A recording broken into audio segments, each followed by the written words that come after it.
Fusion! Yeah!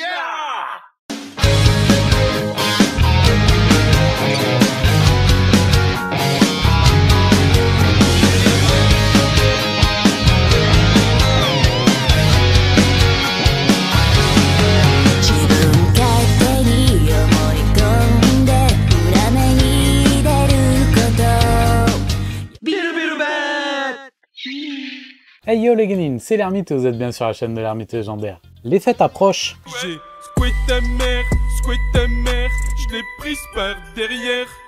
Mes boules de neige, je lui tape dedans, ça sentait le mammifère. Oh! Ça c'est cadeau. J'ai donc mis ma plus belle tenue d'apparat. C'est pas cool, sérieux? Sans déconner? Et aujourd'hui c'est parti pour une petite friandise. Le SSJ Blue versus le SSJ 4. Mais avant, générique.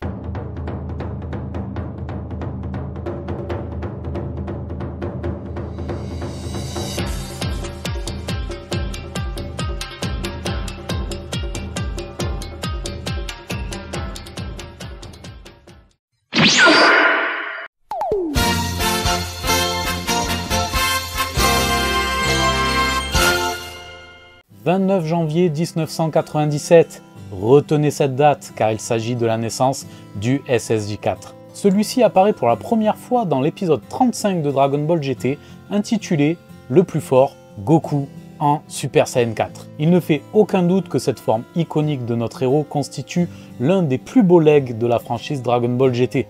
Le papa du SSJ 4, et non ce n'est pas Toriyama-sama, se nomme Katsuyoshi Nakatsuru. Très sceptique au début sur la manière de présenter cette nouvelle forme, qui devait paraître plus puissante que le SSJ 3, je le précise, il a fini par avoir l'idée d'un mix entre le Super Saiyajin et la forme Ozaru des Saiyans.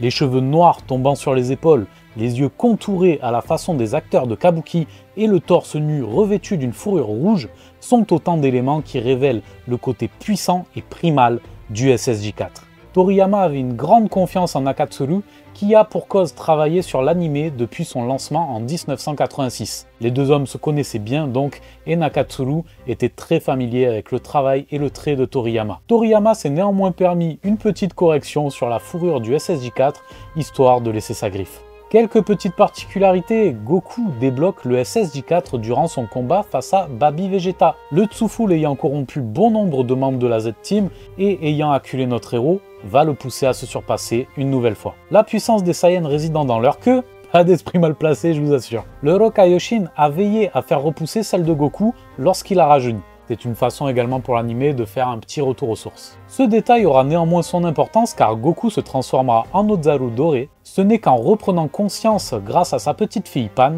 qu'il canalisera cette puissance sous une nouvelle forme, le Super Saiyan 4.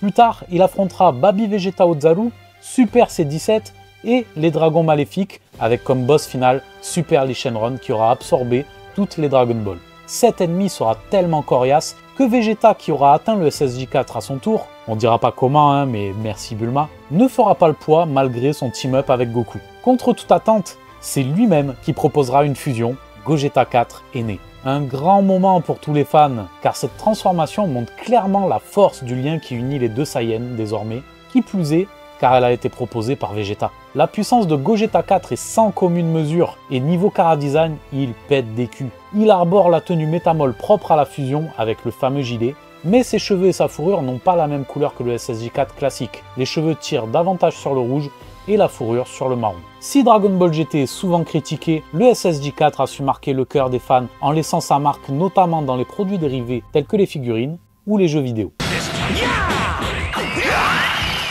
Le Super Saiyajin Koto Super Saiyajin, ou plus communément nommé le SSJ Blue, en rapport à la couleur des cheveux de son utilisateur. Celui-ci fait son apparition pour la première fois dans le film d'animation Fukatsu no F, ou la résurrection de F, qui voit revenir à la vie le tyran Freezer. Ce dernier, sorti en 2015, fait suite à Battle of God qui a introduit le Super Saiyajin divin ou le SSJ God.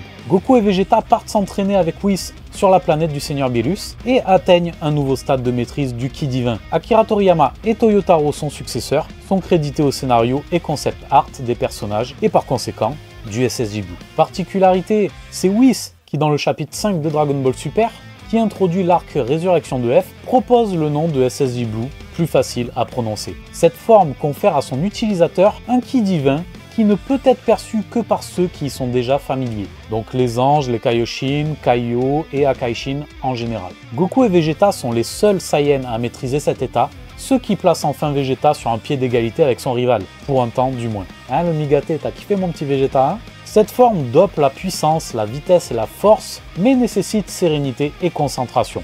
Dans l'anime, certaines variantes existent, comme le SSJ Blue Kaioken pour Goku, ou le SSJ Blue Evolution pour son rival.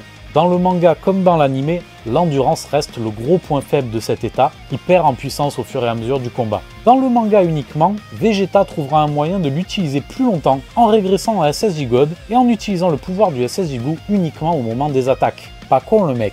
Toujours dans le manga, Goku et Vegeta parviendront à faire perdurer cet état en contrôlant à l'intérieur d'eux l'énergie qui s'échappait de leur corps, supprimant de fait l'aura autour d'eux. Durant l'arc Zamasu et le film d'animation DBS Broly, Goku et Vegeta fusionnent, tantôt avec les Potara, tantôt avec la danse de la fusion métamol, et nous aurons ainsi le plaisir de découvrir ou redécouvrir Végéto et Gogeta, mais sous la forme du SSJ Blue cette fois, qui leur fera atteindre des sommets inimaginables. Le SSJ Blue étant la forme la plus sollicitée par nos héros durant la saga DBS, il a également fait la part belle au marché des figurines et autres goodies, ainsi qu'à celui des jeux vidéo, tels que Xenoverse 1 et 2, DB Fighters, DB Kakarot, DB Heroes et DB Sparking Zero plus récemment, pour ne citer que. C'est déjà l'heure de conclure les Genin. Dragon Ball GT n'est pas canon à l'œuvre contrairement à Dragon Ball Super, il a pourtant malgré tout marqué les esprits grâce au SSJ4 entre autres. Et ne nous mentons pas, le SSJ4 en a fait vibrer plus d'un, j'en suis sûr.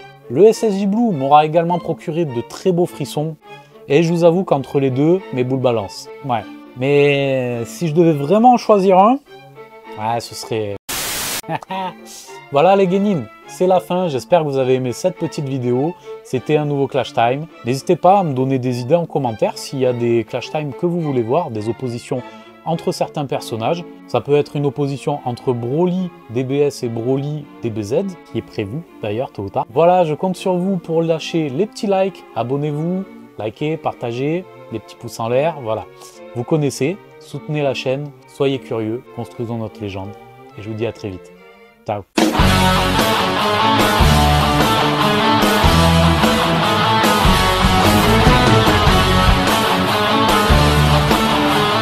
Tu t'es abonné? Tu t'es pas abonné? Abonne-toi!